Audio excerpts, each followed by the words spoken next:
President Putin's speech started with a call for population growth to help reboot the Russian economy. Then things got a lot more interesting.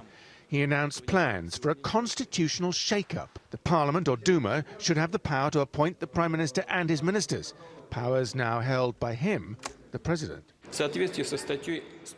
In accordance with Articles 111 and 112 of the Constitution, the President only receives the agreement of the State Duma to appoint the Russian Prime Minister.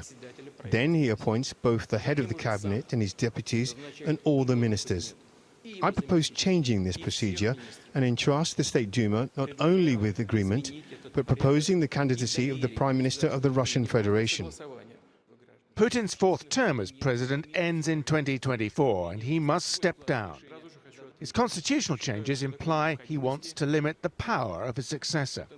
Kremlin watchers say these sweeping changes are part of Putin's planned transition and suggest he wants to stay in control by becoming prime minister himself or head of the powerful state council. He called for a referendum to approve the changes. And in a sign that this has all been carefully choreographed, his loyal ally Prime Minister Dmitry Medvedev said the government would resign. It is obvious that we, as a government of the Russian Federation, should provide the president of our country with the opportunity to make all the necessary decisions for this. In these conditions, I believe it would be right that, in accordance with Article 117 of the Constitution of the Russian Federation, the current government resign.